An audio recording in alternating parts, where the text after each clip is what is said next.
My first love, Nicole, let me die on the operating table for her first love, Tom, at just 30 years old.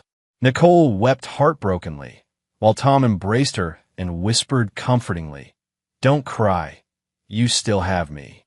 She inherited all my assets, and Tom moved into my villa that very night.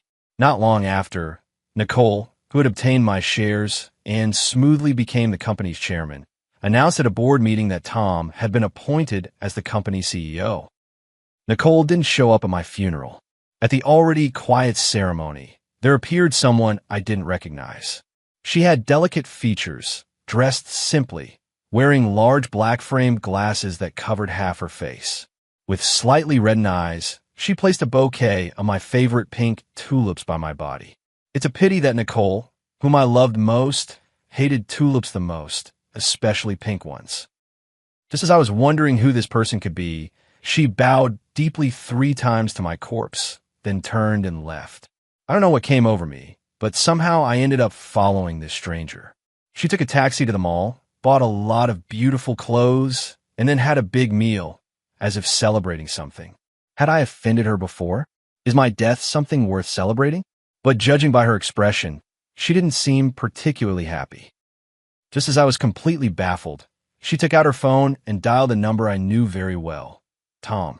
She took a deep breath to calm herself, then said in a deliberately sweet voice, "Darling, I miss you. Can I see you tonight?" It was Tom again, and this woman was still his mistress. I was so furious, I nearly came back to life. The woman changed in her newly bought pretty clothes, hailed a taxi, and kept texting nonstop along the way. I sat sulking in the passenger seat, easily guessing she was flirting with Tom. The route looked increasingly familiar. Wasn't this the way to my villa? Sure enough, as soon as the car stopped at the entrance of the villa area, Tom was already waiting there. The moment they entered, the two eagerly embraced with passion. It seemed Nicole wasn't around, and the housekeepers had been sent away by him. This Tom was really bold. The strong and robust Tom carried her straight into what used to be my bedroom and suggested taking a bath together, but the woman refused. When Tom came out of the shower wrapped in a towel, a sharp knife pierced his heart. His eyes widened in disbelief as he stared at the woman before him. He wanted to ask why, but as soon as he opened his mouth, a surge of blood gushed out. She picked up a towel, wiped the blade clean, and turned off the bedroom light. At that moment, the engine sound of my favorite car faded away in a garage. Nicole stormed up the stairs in her high heels, seething with anger. By now, I already knew this woman's intentions, but I couldn't warn him, nor did I want to. The knife, as expected, slit her throat. I don't know what this woman's motive for killing was. Was it for money? Yet she turned on the kitchen gas valve and showed no intention of leaving.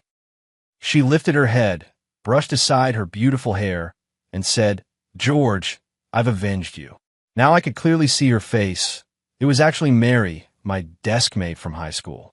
When the fire reduced the villa to ashes, I found myself reborn at the age of 18. At that moment, I was holding a box of handmade chocolates and a bouquet of pink tulips. It turned out to be the day I confessed my feelings to Nicole.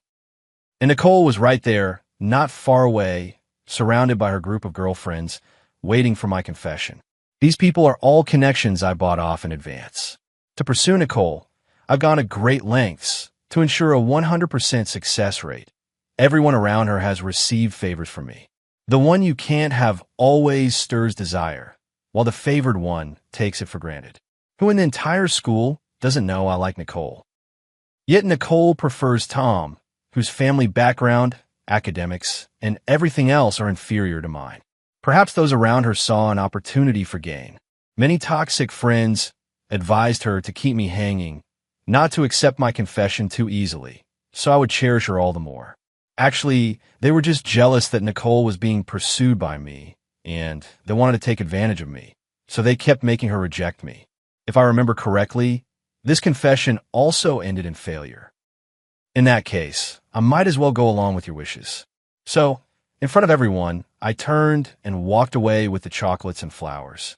As expected, the whole room erupted in an uproar. Nicole was already prepared to reject me, but my sudden departure caught her completely off guard. Everyone in the class was discussing my confession to Nicole. When they saw me returning with the gifts, they all wore expressions that said, "We knew it."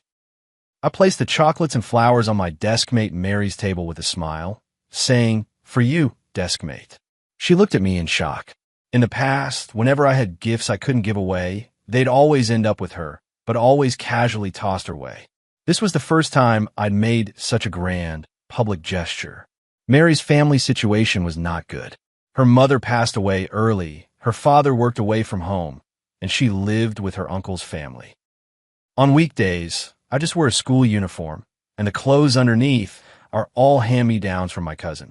My father hardly ever came home throughout the year, and the living expenses he sent were often withheld by my second uncle, leaving me frequently hungry. I looked particularly thin and small, with a sallow complexion, classic signs of malnutrition. One could say I have experienced the fickleness of human relationships and the harshness of the world. This is St. Andrew's private school. Originally, she wouldn't have been my classmate, but her grades were too outstanding. To boost the school's admission rate, the principal agreed to waive all her tuition and boarding fees, which is how she became my classmate. Later, when we became desk mates, with the help of my snacks, she gradually gained some color in her cheeks. Timidly, she picked up the chocolate, cupping it in both hands as she lowered her head and said, "Thank you, deskmate. This must be expensive, right?" I took the chocolate, opened it directly, and placed a piece near her lips, declaring domineeringly, "Open your mouth. Don't make me say it twice." All the classmates turned their gazes over, and Mary's face instantly turned red. Her red lips parted slightly, and I directly stuffed the chocolate in, saying impatiently, "Stop dawdling and just eat it." With that, I shoved the remaining chocolate toward her. The class bell rang, and we began the lesson. And my glorious feat of meticulously preparing for several days only to turn around and leave at the critical moment spread throughout the entire campus within a single class period. Actually, St. Andrew's Private School places a strong emphasis on academics. All the teachers were poached from other schools at great expense, and their lectures proceed at a blistering pace. If you lose focus for even a moment, the entire class might as well have been wasted. Many students privately hire tutors or enroll in training programs, and many of these tutors and instructors are actually teachers from our school. However, this situation didn't last long. Parents spent a fortune to send their kids to such an expensive school, only to find out there were additional fees on top of that. After the board meeting, the school directors decided to extend evening self-study sessions, cancel holidays, and implement weekly quizzes along with monthly exams. Teachers with low pass rates would have their bonuses deducted once and face demotion after a second occurrence, a solution that addresses both symptoms and root causes. The only downside was the hardship it brought upon us students, leaving early and returning late every day, dozing off at the sight of textbooks. Despite this, I somehow managed to find time for romance, truly admirable of my younger self, either too energetic or simply idle. When lunchtime arrived, I originally planned to eat at the cafeteria, but seeing Mary sitting motionless, I knew she either intended to skip meals or brought food from home. I ran to the cafeteria and bought 2 crispy fried chicken legs. Although they were made from frozen meat, these were still items that required waiting in line to get. Of course, I was the exception. At this school, the concept of waiting in line didn't apply to me, and my classmates had no objections. At least, they never voiced any. After buying the chicken legs, I got a standard meal and brought it back to the classroom. Sure enough, there was a worn-out aluminum lunchbox on Mary's desk, with 2 shriveled yellow buns in a plastic bag. Seeing me come in, she snapped the lunchbox shut as if shocked by electricity, then stuffed the buns and the lunchbox into her desk. I casually placed my packed lunch and chicken drumstick on the table, turned to look at her, and asked, "What are you having for lunch?" Her voice was as faint as a mosquito's, just some home-cooked food. I didn't stand on ceremony either and directly took the lunchbox from her desk. Opening the box revealed mushroom soup. I pushed the lunchbox toward her. "Mushroom soup is my favorite. Let's swap." With that, I performed today's celebratory drink, downing more than half in one gulp. Such fresh mushroom soup, though it'd be even better if it were hotter. Then I took out that overly alkaline steamed bun again, tried breaking off a piece, but couldn't, so took a small bite instead. Crumbs fell everywhere. The craftsmanship is good. You could tell it's homemade, healthy. After saying this, he looked at her. Eat up. Do you think the cafeteria food is beneath you? She whispered, thank you. Then she opened the lunchbox. In the afternoon, just before class was about to start, I felt extremely cold, and suddenly I saw a vast ocean with me sitting alone in a small boat. A huge wave crashed over us, and I tightly hugged my deskmate beside me, shielding her beneath me. I wiped the water off my face and said, what a massive wave. Mary, hold on tight to me. The ship rocked violently from side to side, lifted by towering waves before plunging downward with a crash. I clung desperately to Mary, pleading, no, I've barely gotten a second chance at life. I don't want to die. I want to stay with you. Suddenly, the turbulent motion made me seasick, and I vomited uncontrollably. The retching triggered agonizing cramps in my stomach, and then a monstrous wave dragged me into the fathomless ocean depths. When I opened my eyes again, what greeted me was a snow-white ceiling, with warm fluorescent lights illuminating the transparent foredrip. As I turned my head, I saw Principal Parker, homeroom teacher Mr. Wilson, butler Mr. Carter, the doctor, and Nicole. I glanced around at everyone and asked in confusion, what happened to me? The doctor stood with his hands behind his back, smiling at me. Young Master George, you suffered from mushroom poisoning. We've already administered treatments, including gastric lavage and correction of water electrolyte imbalances for you. I turned my gaze to Nicole's face. Before I could speak, Principal Parker said to me, George, focus on recovering. We will handle this matter seriously. I raised my hand and waved it slightly. Principal, I drank the mushroom soup myself. Please don't involve other students. Since I said so, the others couldn't say much more. After a few words of advice, they left. Nicole stayed behind, pulling out a bouquet of flowers from behind her back. George, I wish you a speedy recovery. I looked at her expressionlessly. What are you here for? She stared at me in surprise, then lowered her head with a very aggrieved expression. I thought you'd be happy to see me. I couldn't help but snort. Not at all. Without waiting for her to speak, I issued the order to leave. I need to rest. It's not convenient to see you out. Please go. Take your flowers with you. Don't be late for evening self-study. Nicole frowned slightly. Are you still blaming me for not agreeing to you? I directly pressed the call button and said to her, we're still students, and we should focus on our studies. I'm sorry for before, but it won't happen again. The door of the ward was gently pushed open, and a figure in a nurse's uniform stepped inside. The nurse sister had a sweet appearance and light steps, with a warm smile on her face. That smile was like the warm sunshine of spring, instantly dispelling some of the chill in the ward. I whispered to the nurse, Nurse, I need a rest now. Could you please ask this classmate to leave? My voice carried a hint of weakness, as if each word had drained all my strength. The nurse nodded slightly and walked over to Nicole, still wearing that gentle smile. She said softly, Classmate, the patient needs to rest now. Would you mind stepping out for a while? Her voice was as light as a spring breeze, making it impossible to refuse. Nicole stood up, her eyes filled with reluctance and worry. Before leaving, she said to me, Take good care of yourself. I'll come to see you again. Her gaze revealed sincere concern, but my heart remained unmoved. After seeing Nicole off, the nurse turned and came to my side. Her movements were gentle and practiced.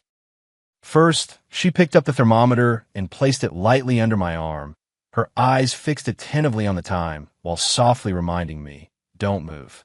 It'll be over soon. Then, she placed her hand on my wrist again, feeling my heartbeat, her focused expression as if she were performing an incredibly important ritual.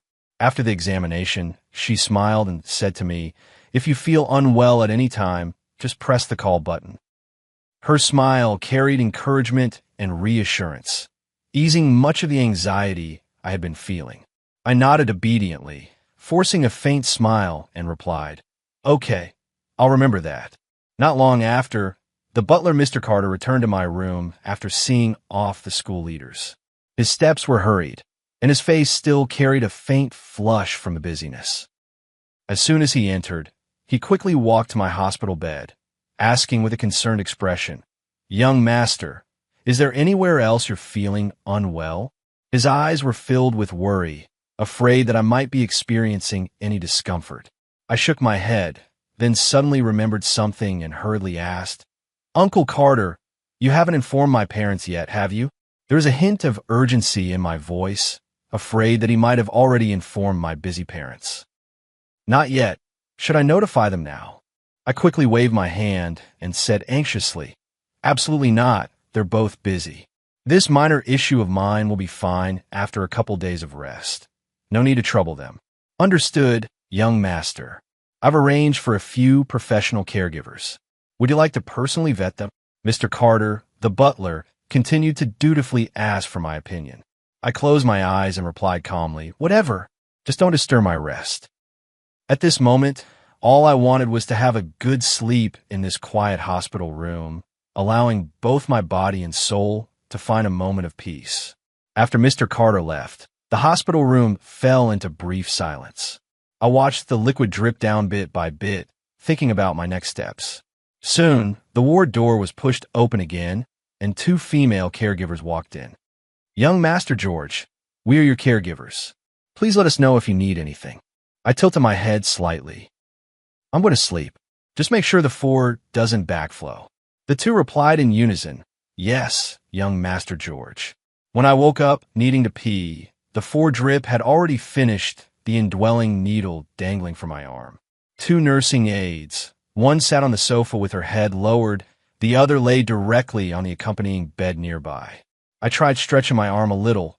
Feeling no discomfort, I put on my shoes and got out of bed. After relieving myself, I noticed a shadowy figure lurking suspiciously by the door. I opened the door directly, and it turned out to be Mary. Our eyes met, and I exclaimed in surprise, "What brings you here?" Normally, after 10 p.m., the VIP ward area has a curfew and electronic door locks. You can't get in without a card. Holding a red plastic bag, she lowered her head and spoke softly, "I'm really sorry about what happened today. I had no idea the mushrooms were poisonous, so I came specifically to apologize." I waved my hand. "It's okay, you didn't mean to.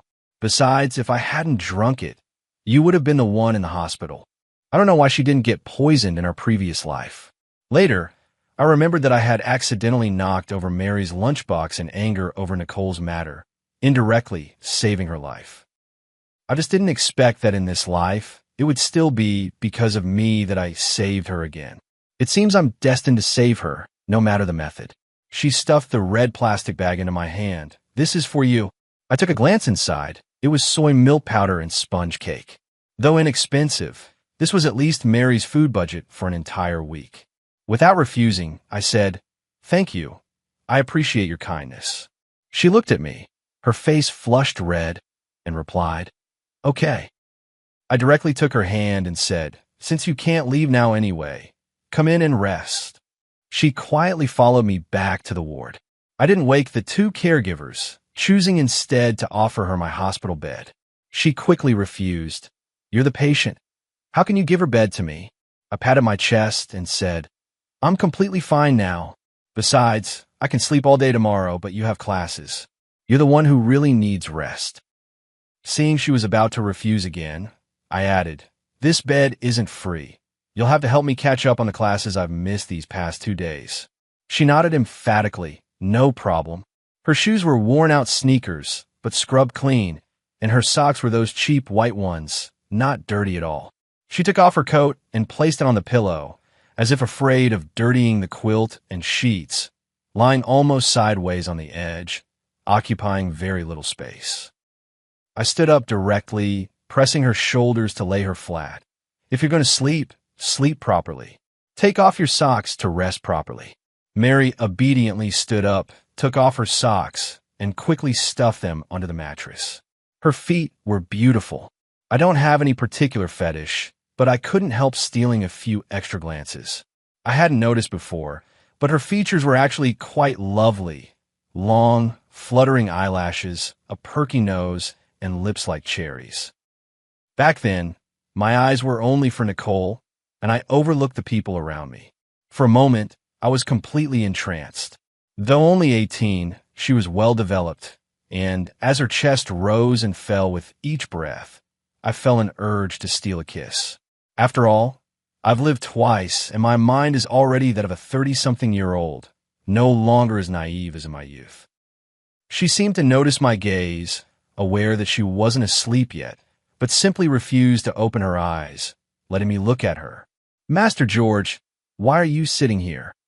The caregiver finally woke up and noticed Mary on the hospital bed. I signaled her to stay quiet. She didn't say much more, but still woke up another caregiver on the companion bed, and the two of them quietly persuaded me to sleep on another bed. I glanced at the time, just past midnight, and didn't hesitate, since they were being paid while I was the patient. The next morning, I asked the caregiver to prepare a double portion of breakfast. Mary was still asleep. She must have been truly exhausted to finally get a good night's rest. I placed breakfast on the table, peeled the eggs, and inserted a straw into the yogurt seal. When I thought it was about time, I woke her up. The moment she opened her eyes, her face turned red. She hurried to get up, and I glanced at the time. "Have breakfast first. Later, I'll arrange a ride to take you to school." She lowered her head. "No need to go through all that trouble. I could go by myself." I handed over the yogurt. "Don't refuse me. I'm really touched that you came to see me, and please don't reject my kindness either. We're desk mates, so it's only natural we look out for each other." After breakfast, she freshened up briefly, and I had the driver take her home. Then I called the butler, Mr. Carter. "Uncle Carter, help me with two things. First, cancel the night nurse for tonight. Second, notify the school to grant a full-year scholarship and meal allowance to that student named Mary, but do it under the school's name. Young master, forgive me for speaking out of turn, but isn't that Mary the one who put you in the hospital? We've already shown great leniency by not causing trouble for her. How has she earned any merit? I'm a bit upset. Uncle Carter, I feel the need to remind you, you are indeed the butler of our George family, but my affairs are not yours to decide." On the other end, unfazed, his tone remained calm. "Young master, I will make arrangements, but I will also inform the master and mistress about this matter. That female classmate of yours is from a different world. There's no benefit in getting too close." I didn't say anything more and simply hung up the phone.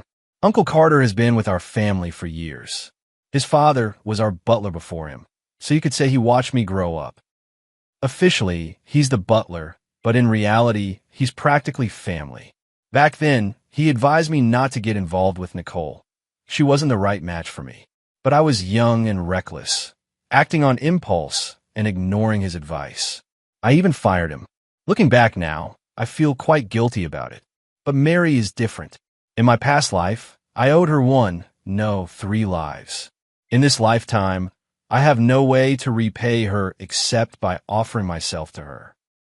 Technically, high school doesn't allow students to bring phones, but there are always exceptions. I was one of them, and Mary was the second. I sent her a message. "Starting tonight, you'll tutor me for 2 hours. She didn't reply, and I didn't know whether she hadn't received it or was reluctant to spend that 10 cents. In the evening, Mary arrived as promised, bringing not only the books, but also some good news. "Deskmate, I have good news for you. My essay won an award, and the school gave me a scholarship. Plus, if I write one high-quality essay every month, the school will also provide me with meal money." Seeing how happy she was, I handed her the hamburger I had bought especially for her. "Congratulations. Now help me finish this." At that time, hamburgers were still a novelty to her, something she had only seen in foreign language textbooks before. My love for her was overflowing, though I wasn't sure if she could feel it. But I didn't break through that thin layer between us because the timing wasn't right. I couldn't let personal feelings ruin her studies. During my 5-day hospital stay, Nicole came twice, but both times my caregiver turned her away. Mary came straight here after her evening study sessions every night, except for the last one. I called her, but she didn't answer. With a bad feeling in my heart, I directly contacted the school security guard and learned that Mary hadn't left the campus, which eased my worries a little. The security guard then helped me get in touch with the female dormitory supervisor, and half an hour later, I found out that Mary had been beaten up. No surprise, it must have been Nicole's doing. Even if she didn't do it herself, she must have orchestrated it from behind. I immediately called the police, but since the perpetrators were all students, the matter was handed over to the school for resolution. Initially, the school intended to settle the issue with some monetary compensation, without delving into family backgrounds. After all, these students' parents had paid a hefty sum to get their children enrolled, while Mary was just an ordinary student who stayed on through scholarships and academic merit. But how could I let it go at that? I directly contacted the school board, stating that if bullying was to be handled so lightly, I wouldn't dare attend such a school. Principal Mr. Thompson directly contacted the parents of the involved students, announced severe disciplinary actions, and issued an apology to Mary. The parents were reasonable people. Not only did they accept the punishment, but they also gave Mary a considerable amount of money and gifts. When I returned to the classroom, my seatmate had already been changed to another classmate I got along well with. Mary was moved to the other side, separated by 3 aisles and 7 classmates. I didn't say much and silently accepted the decision. Studying is tedious, and even with memories from a past life, the rarely used high school knowledge still gives me a headache.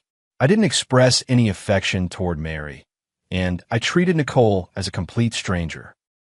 Unexpectedly, her friend directly stopped me and handed me an exquisite invitation. Classmate George, Nicole's birthday party is tonight at Classic Restaurant. I simply left with a disinterested remark and walked away. When I returned to the classroom, I found a love letter tucked inside my book. Upon opening it, I realized it was actually handwritten by Nicole. This was truly unprecedented. Who would have thought that my one act of indifference would completely reverse the situation? Now, I was the one being pursued, but the first line she wrote immediately infuriated me. George, congratulations. I don't want to watch you play hard to get anymore. I'm giving you a chance to confess your feelings to me again. This time, I promise I'll say yes. I didn't bother reading further. I have no idea where she got such confidence. Maybe I was too good to her in the past, giving her the wrong impression. I posted this letter directly on the school bulletin board, and it was during the busiest time after school. A crowd of students instantly gathered around, with some troublemakers even reading it aloud. Nicole is practically the school belle, with countless admirers, but my presence has noticeably quieted things down around her. Though many say she's putting on an act, I've genuinely expressed my love to her. But this time, her self-righteous boasting and lies were exposed, and everyone saw her true colors. Nicole tore up the letter she had written and stormed up to me, angrily saying, "George, was this really necessary?" I shrugged. "Yes, I've warned you more than once. We're students now, and studying comes first. Please stop harassing me, Nicole." With that, I turned and got into the car. She grabbed the car door and pounded on the window. "You weren't like this before." I didn't look at her, but said to the driver, "Drive." The driver obediently released the brake and stepped on the gas. Nicole actually called me. I don't know where she got my number, but hers is one I've always remembered. Hang up directly and block the number. Not finishing you off in this lifetime is already showing mercy for our past marriage in the previous life. If you dare provoke me again, I won't mind settling both old and new grudges together. Given a second chance at life, of course I can't just focus on romantic entanglements. Since I know the future trends, I must seize every opportunity. Although real estate will become a hot potato in the future, right now it's undoubtedly the best opportunity available, bar none. I prepared the proposal and project documents, annotated them in detail, and faxed them to my father. He called that very night. "At such a young age, what do you know about real estate? Do you understand how this industry works? You want to buy land? Why don't you just fly to the moon while you're at it?" "Dad, learning by doing." My father was very displeased. After all this roundabout, turns out you want to buy land to start school. What? Not satisfied being a student. Now you want to be the principal. How could it sound so vulgar? Damn, I'm no longer pure. In the end, no money was given and no agreement was reached. The only takeaway was 4 words: study hard. There are countless prime plots of land right now. Buying them means guaranteed profit. Too bad, I don't have the capital. My father doesn't understand my intentions, but it's fine. When you're holding 3 aces, you fear no one. Every move is a winning one. I made a decision that went against my ancestors' wishes, mortgaging all the properties under my name and pawning the family heirlooms. With all the money, I bought a piece of wasteland in the suburbs. The day after signing the contract, my dad's overseas call came through, scolding me mercilessly, calling me a prodigal son who would surely squander the family fortune they'd worked so hard to build. He froze all my cards, leaving me with only a monthly allowance of $100,000 from the butler, Mr. Carter. Despite the scolding, my dad paid off all the loans in one go and had Mr. Carter redeem everything from the pawn shop. The turnaround came quickly. In less than 3 months, the demolition team showed up at my door.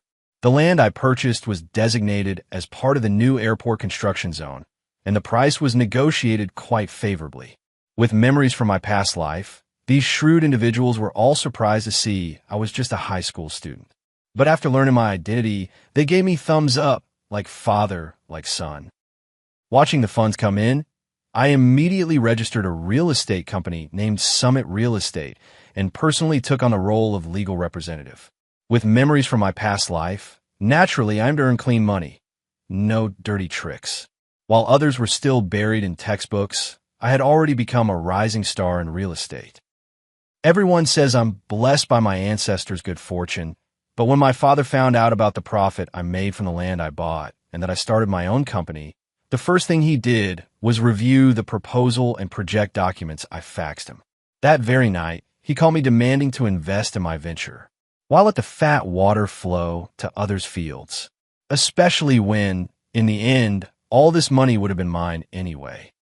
For the company's key executive, I directly hired that once prominent but currently down-on-his-luck real estate tycoon, entrusting him with full authority over all company matters. I gave him complete autonomy. Butler Mr. Carter advised me to build my own team, warning against putting all my trust in just one person. I shrugged. If you have suitable candidates, feel free to arrange them for the company. I have no qualms about recommending my own people. Honestly, it doesn't matter if the company keeps a few idle hands, as long as I can successfully secure those plots of land I've got my eye on, ensuring I can take over right after graduating from university. This company is my confidence. No matter how wealthy other classmates are, their money comes from their families, while I earn mine myself. At school, even Principal Thompson looks at me with genuine respect. Nicole had a falling out with several so-called best friends, and the reason was simple. Their terrible advice to keep me hanging ended up wasting a potential catch like me for nothing. But Nicole didn't give up. My desk soon had not only heart-shaped lunchboxes, but also stars and paper cranes she folded herself. And of course, love letters. She was confident that I would eventually fall for her charms again. Even when I posted her letter on the bulletin board again, she didn't confront me about it. She even let the love letter stay there. Teacher, even the school administrators couldn't get through to her with her talks. She must have gone mad. Sometimes I wonder if it's just my dying hallucination, but the pain feels so real. It's not an illusion. Everything is real. In the blink of an eye, we reached our senior year of high school. With no more shortages of food or drink, Mary's physical development improved significantly. Similarly, her stunning looks earned her numerous love letters. Even from that Tom I despised the most. As expected, he transferred to our school during our senior year. With his handsome looks and skilled guitar playing, he captured the hearts of many young girls. Originally, the school didn't have strict requirements for hairstyles. As long as it wasn't excessively long or brightly colored, they usually turn a blind eye. But Tom's appearance directly led to Mrs. Parker, the dean of students, taking him personally to the barber shop for a buzz cut, and his guitar was confiscated on the spot. If I said this had nothing to do with me, Readers certainly wouldn't believe it. That's right, I just want to take him down a peg. Without the help of a stylish haircut or music, I thought he would quickly fade into obscurity. Never in my wildest dreams did I imagine that he would use his silver tongue to charm all these love-struck girls so effortlessly. I even suspect he might be a reincarnated soul. A natural talent, a true natural talent. Even with a second chance, I still have to admit defeat when it comes to chasing girls. But I'm not someone who gives up easily, especially when it comes to Tom, who bears direct responsibility for my death. I wouldn't care who he pursues, even if he rekindles things with Nicole. It's none of my business anymore. But if he sets his sights on Mary, that's unacceptable. Once again, I pulled some strings, though this time I didn't target him directly. Instead, I arranged for him to have a new deskmate, a male classmate named Wendy. I work hard to earn money, not just for the sake of money itself, but also to gain some voice and authority at home. In my previous life, I did many unscrupulous things just to marry Nicole. This time, I'll let my abilities speak for themselves. I, George, won't be swayed by anyone. I'll marry whomever I choose. The school organized a spring outing for the senior class. Firstly, to cultivate their sentiments. Secondly, to give them a slight break from their intense studies, so they wouldn't be too tightly wound. And thirdly, because I was the exclusive sponsor. The school initially disagreed, worried about the risks of taking so many students out. But I funded accident insurance for every student, including myself, to ease their concerns. This spring outing doesn't require anyone to bring anything, but Mary still chose not to participate. After evening self-study that day, I directly confronted her and asked for the reason. This was the first time I initiated a conversation with her after she was bullied. She still kept her head down. I'm not feeling well, I don't want to go. My voice was calm, devoid of any emotion. If I wanted you to go, would you? She suddenly looked up in my eyes, then quickly lowered her head. Why?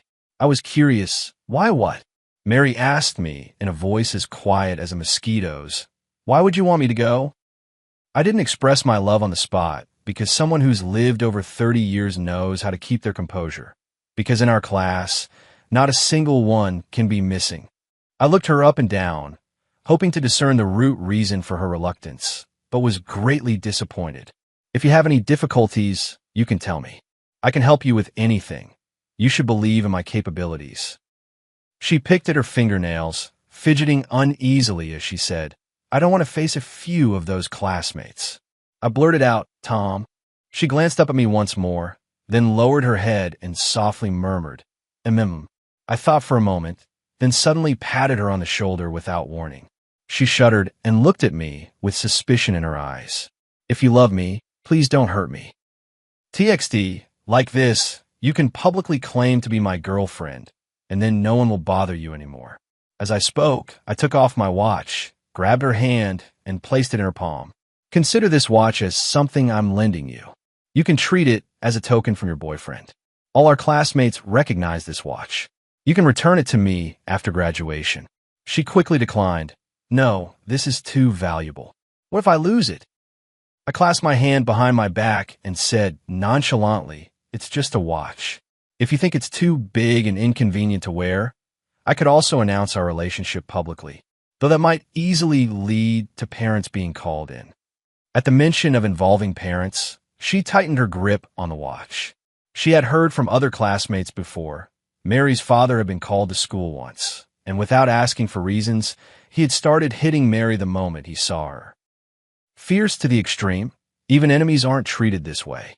What deep-seated grudge could exist between father and daughter? Although I've temporarily entrusted the company to others, it doesn't mean I'm indifferent to its affairs. Before bed, I still review matters like construction costs and capital turnover rates. These 2 points help me discern whether subordinates are genuinely dedicated or potentially scheming behind my back. Before I knew it, I was up past midnight. By the time I woke up, it was already quite late. Being late was nothing new, especially since there were no classes today. After leisurely finishing breakfast, I had the driver take me to the mountain where the spring outing was happening. On the mountain was my newly developed resort hotel, Azure Hot Spring Resort, which hadn't officially opened yet. I thought it would be a good opportunity to let my classmates experience it first and gather some feedback. To my surprise, as soon as I arrived at the scenic spot, I saw Mary being pushed around by a group of female classmates, with Tom standing protectively in front of her, confronting several girls. A few male classmates were watching the commotion nearby. This time, to ensure a fun and enjoyable trip, I only hired a guide and didn't ask the teacher to accompany us. I asked a male classmate nearby what had happened, and he actually raised his voice and shouted, "George is here." The crowd automatically parted to make way, and Nicole jogged up to me, holding my watch like a monkey presenting a treasure. Nicole asked with concern, "Did you lose your watch?" Then he pointed at Mary in the crowd. She stole it. I didn't care about the watch, but walked through the crowd to Mary. Tom blocked my way with an arrogant attitude. "What do you want?" "I found the watch. It has nothing to do with her. If you have a problem, take it up with me." Huh. Playing the hero for the damsel in distress.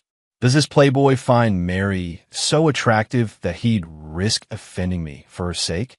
I pushed him away forcefully, and he staggered slightly before steadying himself. He was all talk. He wouldn't dare actually do anything to me. Facing Mary, my tone softened. "Didn't you tell everyone about our relationship?" She lowered her head and shook it gently. I didn't dare. I glanced around at the group. Who found the watch? One of Mary's roommates, Emily, immediately came up to me as if seeking credit. "Classmate George, I was the one who found it. I told you, someone like her is..." Before she could finish, I raised my hand and slapped her across the face. The sharp sound of the slap instantly silenced the noisy scene. Rubbing my fingers, I said, "What kind of person she is isn't for you to judge. Since things have come to this, I won't hide it anymore. Mary is my girlfriend, and the watch is our token of love." Amidst the uproar from the crowd, I took Mary's hand and pulled her close to me, proudly lifting my chin at Tom. Then I looked at the female classmate, Emily, who was covering her face. "Now, you can choose to hit me back, or take $300,000 to settle this. Of course, you can also choose to call the police. That's your right." Most students in this school had seen the world, but $300,000 for a slap was still quite rare at the time. Seeing her hesitate, I snorted coldly. $250,000. She abruptly lowered her hand. "Fine, I'll take the $300,000. I directly pulled out my checkbook, wrote down the amount and name on it, tore it off, and threw it on the ground. It was quite humiliating, but she still picked it up in front of everyone. Seeing her about to leave, "Wait, our matter is settled. But what about the issue between you and my girlfriend?" She froze for a moment, then bowed to Mary and said, "I'm sorry." I saw Mary still hanging her head, gripping my hand tightly. "My girlfriend didn't hear you." She said loudly again, "I'm sorry." Mary whispered in a very low voice, It's okay." I let go of Mary's hand and put my arm around her shoulder. "Not sincere enough." She bowed again. "Mary, I'm sorry. I shouldn't have gone through your bag, and I definitely shouldn't have spread rumors. Please forgive me." Seeing Mary still with her head down, she slapped herself across the face. "Is this enough for you?" Mary immediately looked up, her face full of disbelief. "All right, I forgive you." The female student, Emily, turned to me. "Young Master George, are you satisfied now?" I raised my left hand. "I'd be even more satisfied if you could return my watch to me." She walked straight toward Nicole, who was watching the commotion. Seeing that the matter had been satisfactorily resolved, I clapped my hands and said loudly, "This was just a minor episode. Everyone, enjoy yourselves." Nicole personally brought the watch over. "Even if you want to upset me, there's no need to go this far. Everyone knows Mary's family background. No matter how you look at it, she's not worthy of you." I held Mary tightly, snatched the watch, and waved it in my hand. "Whether she's worthy or not has nothing to do with you, but you certainly aren't. I'm really curious. You're quite attractive and sharp-witted, so how come you can't tell I have zero interest in you?" She shook her head. "That can't be. You should like me a lot." I let go of Mary and walked up to Nicole, standing so close that I leaned my head toward her. She nervously closed her eyes. I whispered in her ear, "On the contrary, I despise you." Then he took Mary and left in a huff. At that moment, She was like a frightened little rabbit, quietly nestled in my arms. Everyone speculated about when we had gotten together, with many pinpointing the day we ate the poisonous mushrooms as the turning point. Many classmates suspected that the poisonous mushrooms had some kind of love potion, making those who ate them fall helplessly in love with the person who served them. Quite a few asked Mary where she had picked the mushrooms, and the rumors grew wilder and more fantastical with each retelling. Actually, there were quite a few couples on this spring outing, but they didn't dare to be as blatant as I was. Senior year is crucial. It's one of life's turning points. Unless the love is too deep, too serious, no one would be willing to let such things affect their future. Mary understood this well. Even during the spring outing, even after I publicly announced I was her boyfriend, she never put down her textbook. While the tour guide was explaining the lights, she was silently reciting vocabulary words. I gently brushed her hair aside and said, "Promise me, don't think about anything today. Just relax and enjoy yourself to the fullest. Okay?" After visiting all the attractions, the classmates took a group photo together, followed by class photos, and then pictures with close friends and besties. Back then, mobile phones had just started to have camera functions, with pitifully low resolution, barely recognizable as a person. Yet some still couldn't resist taking photos as keepsakes. For someone like me, who was well off, of course I used the most popular, convenient, and compact professional digital camera of the time. Of course, I also have a DSLR, but I consider myself lacking in photographic talent, and since the thing is heavy, I gave up on it. Naturally, there are many photos of Mary and me left on it, which somewhat makes up for the regrets of my past life. Mary was quite happy about being my girlfriend. She followed me almost everywhere, sticking very close, yet she maintained a sense of propriety and never showed excessive intimacy. She had very poor social connections at school and no friends. It's not that the classmates are snobbish. It's just that Mary doesn't know how to interact with others. She's introverted, eccentric, and only has eyes for books and the blackboard. So I'm very suspicious of what Tom's intentions are in pursuing Mary, whether it's to challenge the difficulty or for some other reason. But none of that matters now. At this moment, Mary is mine, and if you dare come near her again, you're asking for trouble. After a day of fun, everyone entered the hotel and, without exception, was amazed by its luxurious decor. The hotel manager personally introduced the hotel's signature hot springs, featuring petals, medicinal herbs, and varying temperatures, along with various entertainment facilities, leisure areas, dining environments, and accommodation standards. Check-in at the front desk requires a 100 yuan deposit per person, as agreed in advance, which will be refunded upon checkout. Standard rooms accommodate 2 people, and mixed-gender lodging is not allowed. I stopped Mary. "You're an exception. Come with me." Taking her directly to the top floor of the hotel, I swiped the card to open the door of the presidential suite. Here, the floor-to-ceiling windows offer an unobstructed view of the mountain scenery. I poured a glass of red wine. "Do you like this room?" She stood timidly at the door, afraid to come in, worried she might dirty the carpet. Putting down the wine glass, he took out a pair of slippers from the nearby shoe cabinet. "You can wear these first." Glancing at the pristine white slippers, she took a step back. "What are you afraid of? It's not like I haven't seen your feet before."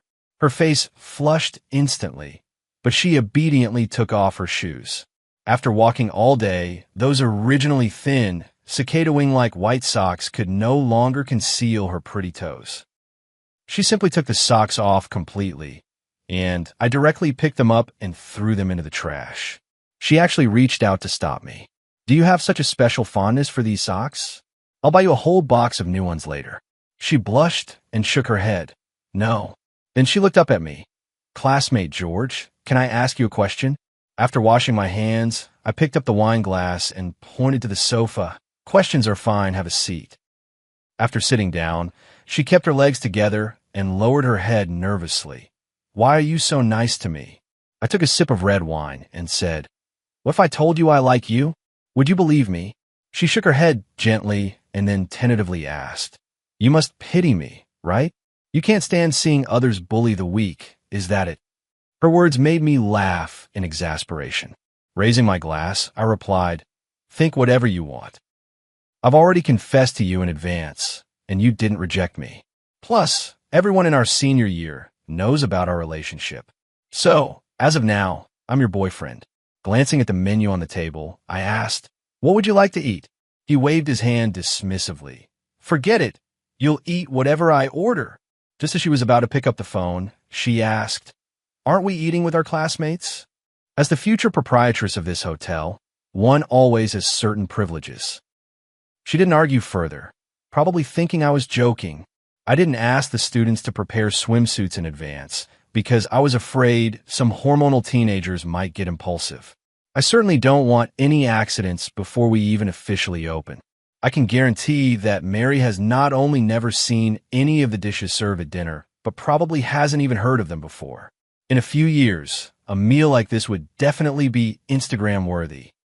Something people would photograph and share on social media. At night, after washing up and lying in bed with the lights off, I wondered what Mary might be doing. Is she studying the musical bathtub? Or perhaps experimenting with the massage mattress? I never expected her to push open my room door while wearing a bathrobe. In my shock, I wondered if she had misunderstood me, thinking I was after her body, and thus took the initiative to come to me. I'm no saint, and since she's my future wife anyway, and we're both adults, I figured it didn't matter. She was cooperative, but when I reached to turn on the light, she stopped me. I couldn't understand what she still had to be reserved about. After a night passed, I turned on the bedside lamp and brushed aside the silky hair of the person sleeping in my arms. Silky hair? It's not Mary. Who is it? The familiar scent, the familiar silhouette. Even without guessing, I knew. Nicole. But how did she get in? As I stared at the bright red stain on the white bedsheet, I recalled her telling me in our past life that it was from riding a bike over a speed bump without slowing down, which had broken it. Looking back now, that was probably a lie too. I didn't make a fuss. Instead, I got up and went to the bathroom, where I made a call, bypassing the manager entirely, and directly revealed my identity, instructing the head of security to send me a copy of all the surveillance footage from yesterday. When I stepped out of the bathroom, Nicole had already opened the blackout curtains. She lay on the bed, wrapped in the sheets, gazing at me with sultry, half-lidded eyes. I sat on the sofa, crossing my legs. Let's hear it. What do you want? Nicole threw off the blanket and walked up to me, sitting down naturally before wrapping her arms around my neck. You, of course. My love for you is genuine. For you, I'd do anything. As she spoke, she even kissed me, going all out to please, completely different from her previous self in the past life. I looked into her eyes and said word by word, then would you be willing to leave me? She asked in confusion, why? I pulled her arm away. If you're unwilling to leave me, how can you claim you'd do anything for me? She was momentarily speechless. But I'm already yours. You can't treat me like this. Suddenly, Mary knocked on the door. It's getting late. We should go. I instinctively covered Nicole's mouth. All right, you go down first. I'm a bit tired and want to sleep a little longer. Okay, I got it. After hearing the door close, I asked Nicole, how did you get in last night? She remained silent. I hooked her chin with my index finger. Do you think I wouldn't know just because you don't say it? What exactly are you after, scheming so hard to get in my bed? Don't you know this will only make me dislike you even more? Nicole actually cried. Darling, you've really misunderstood me. I had no ulterior motives. I've liked you from the very beginning. You're my first love, my one and only. Give me a break. Do you really think I'd believe your lies again? I pointed at the door. Right now, I just want to get dressed and leave, okay? She nodded slightly, said nothing more, and left in sorrow. I got up and threw the blood-stained bedsheet into the bathtub, pouring an entire bottle of shower gel and shampoo over it. This splash of bright red only struck me as glaring and mocking. By the time I went downstairs, most of my classmates had already checked out and returned to the bus. Holding the USB drive given to me by security, I returned to the shuttle bus and pulled up the footage on my laptop, dragging the progress bar bit by bit. At first, I thought it was just a hotel staff member who was Nicole's relative, But to my surprise, it turned out to be Mary herself who opened the door for her. This means Mary was fully aware of what happened last night. But why? Why go out of her way to send me to someone else's bed? Even if she doesn't like me, there's no need to harm me. There must be some unavoidable hardship. Did Nicole threaten her in some way again? Nicole didn't come looking for me again because of that night's incident, nor did she threaten me. I don't know if she's brewing something big. Just in case, I hired a private detective to monitor her every move outside of school. Any unusual behavior would be reported to me immediately. After the company secured another prime location, I became the undisputed king. Senior year studies have entered the most intense phase. Besides consolidating new knowledge, we also need to review old material now. Ever since I became intimate with Nicole, the images from that night have lingered in my mind. But when I see Mary, that desire is suppressed again. I never thought that in this lifetime, I would still be unable to sever ties with Nicole. With only 2 months left until the college entrance exams, Mary suddenly took a leave of absence. She wouldn't answer my calls, and as her nominal boyfriend, I had no idea what had happened to her. It was only when our homeroom teacher, Mr. Wilson, told me that Mary's father had passed away and she had returned to her hometown for the funeral. As Mary's future husband, this was something I had to attend. So I had the driver take me straight to Mary's hometown, a very remote village. In a place like this, it goes without saying that the mindset of favoring sons over daughters is deeply ingrained, and the relatives nearby were all eyeing the family's assets like vultures. Every major and minor detail was handled by Mary's second uncle, while Mary, clad in heavy mourning attire, could only weep before the coffin. Cremation had not yet been implemented here, so the funeral rites were quite elaborate.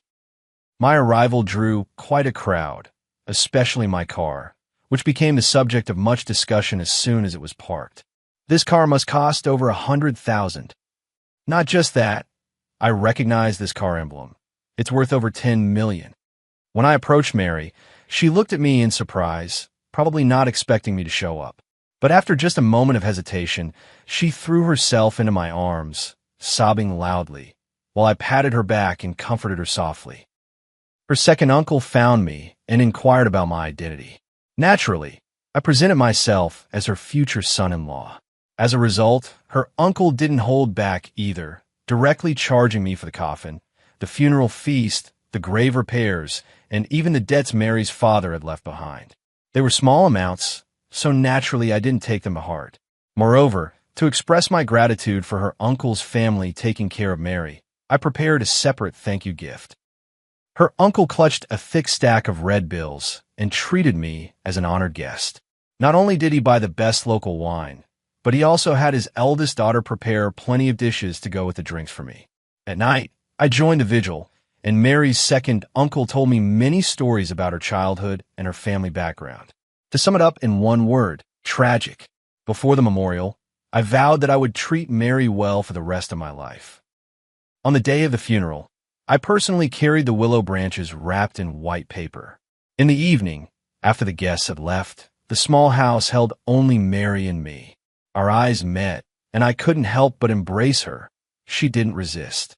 From now on, you're the only family I have left. Don't worry, I won't let you down. They say poor children grow up fast, and that's absolutely true. When I woke up, Mary had already prepared breakfast and tidied up my clothes. I truly enjoyed her tender affection and her combination of beauty and intelligence. I promised that after the college entrance exams were over, we would get married and hold a grand wedding for her. For now, focusing wholeheartedly on the exams and leaving no regrets was all that mattered. To take care of her, I directly brought her back to the villa, George Villa, and we lived together openly. The butler, Mr. Carter, tried to persuade me, but naturally, he didn't succeed. However, unlike in my previous life, I didn't fire him. Instead, I bought him a plane ticket and sent him overseas to my parents.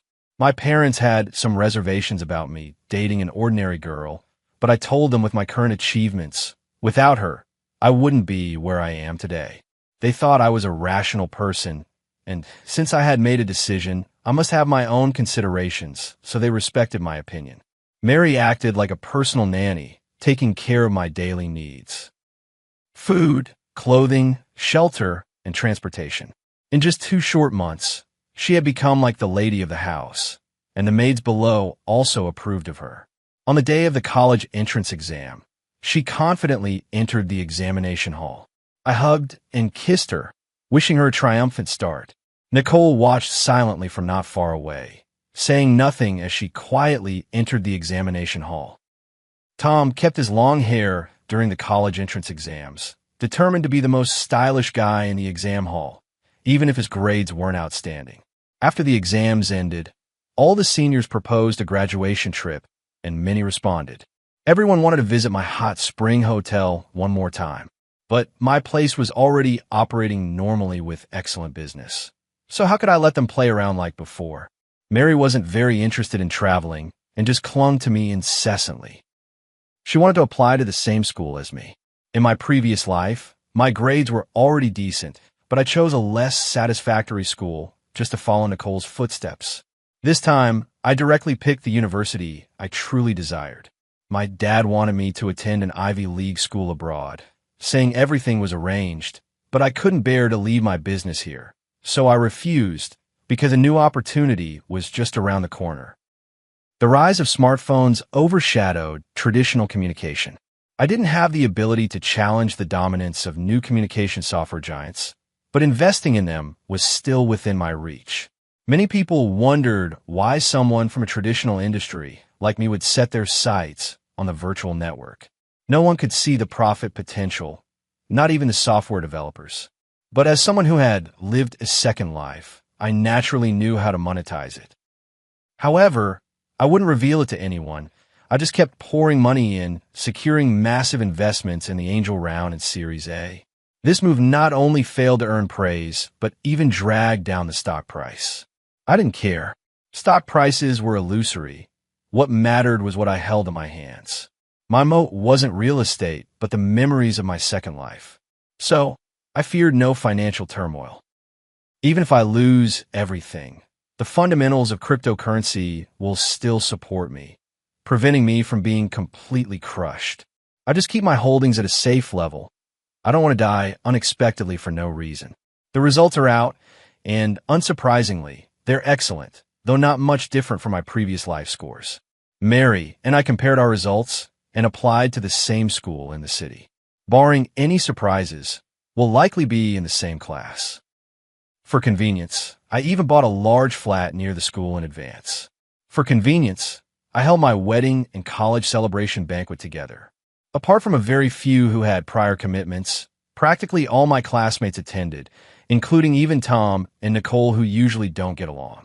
They came, but one sat on the far left and the other on the far right like two complete strangers. Sitting next to Tom was his desk mate Wendy, and their close relationship was obvious to everyone. My parents and her second uncle also came.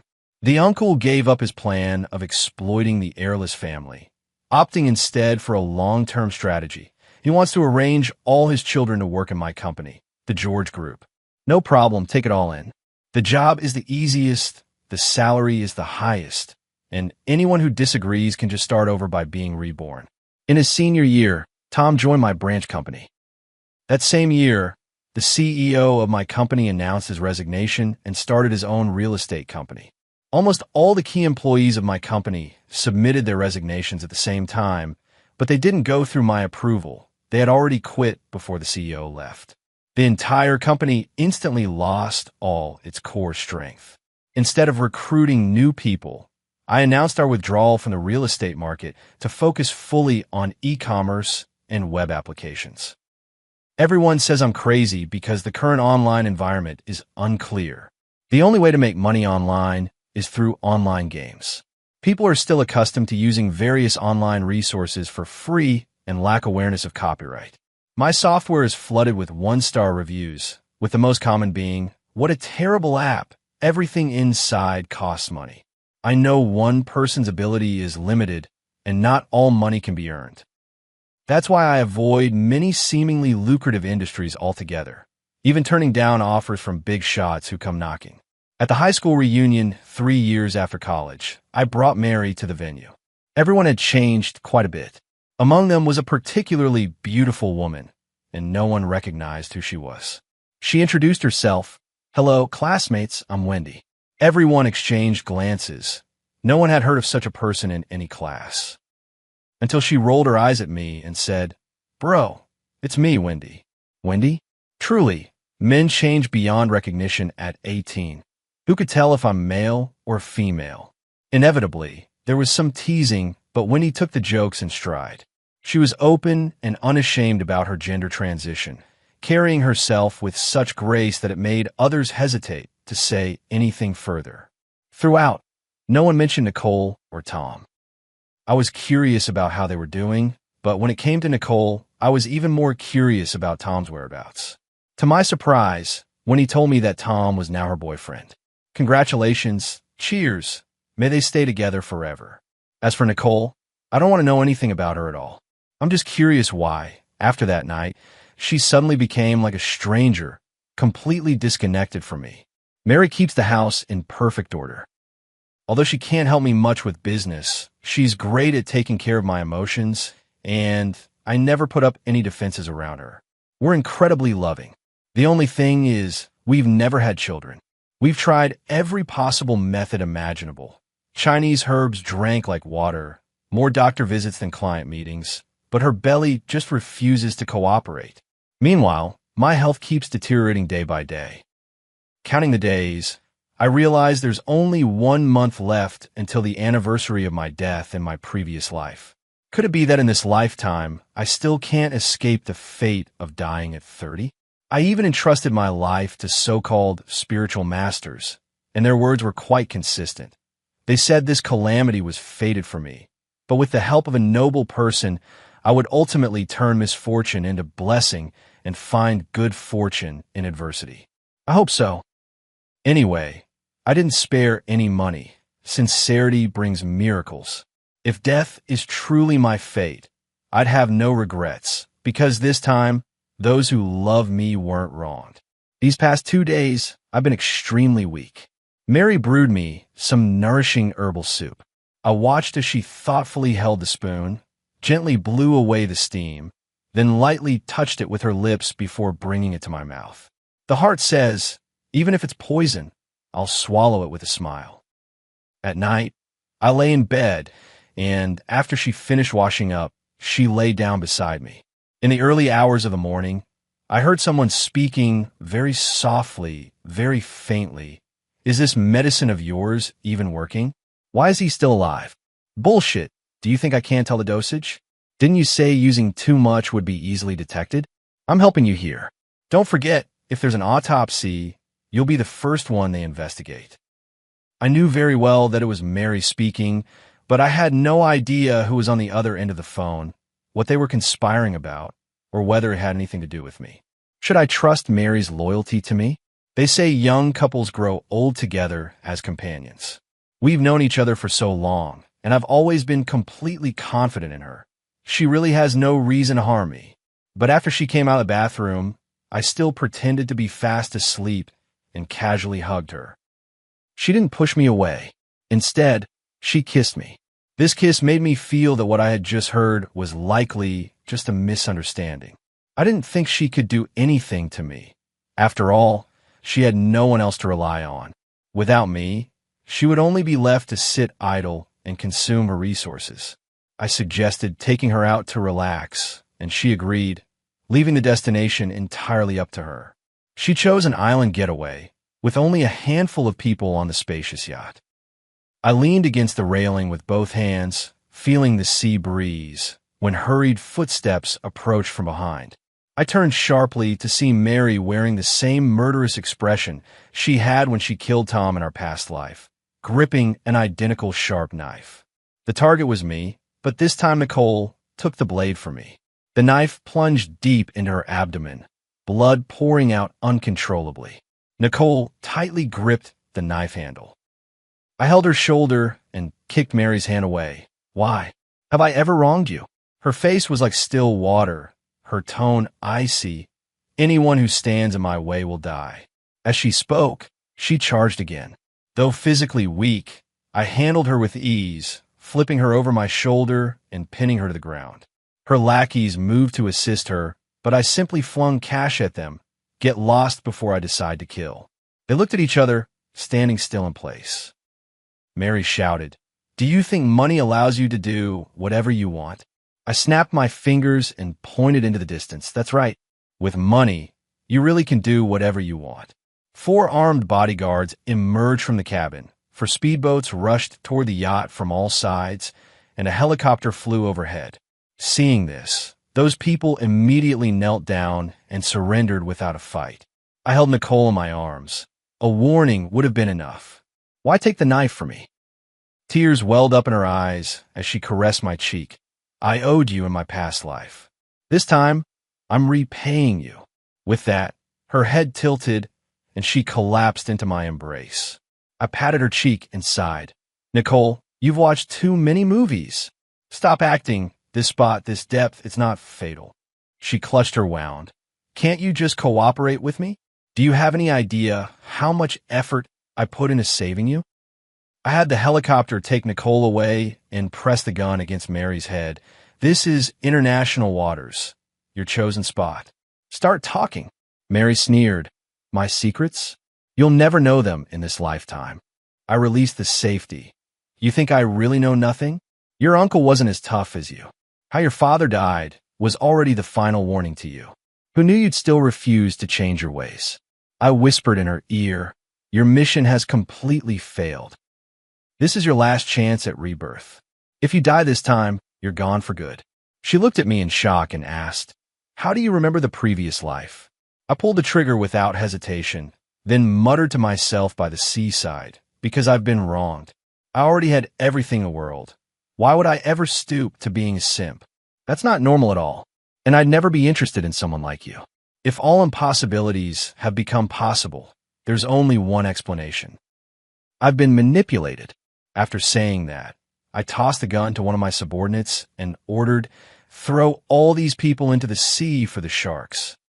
There really are people in this world called strategists. I never liked Tom, not in any lifetime, never. Please believe me. I took out the cracked jade guanine pendant from around my neck. I believe what you say. Thank you for giving me this life-saving Buddha. Actually, there's no such thing as a strategist. It's just that my fate indicates I would be killed by my deeply beloved wife at the age of 30. Whoever becomes my wife is destined to be my killer, and no one can change that. So this isn't my first rebirth, but it is my last chance. Now that this life and death crisis has passed, I still want to thank you. It's just that we were never meant to be together. I said, pressing the jade guanine into her hand. May you live a life free from illness and disaster, safe and smooth. She clutched the pendant tightly and murmured, you too.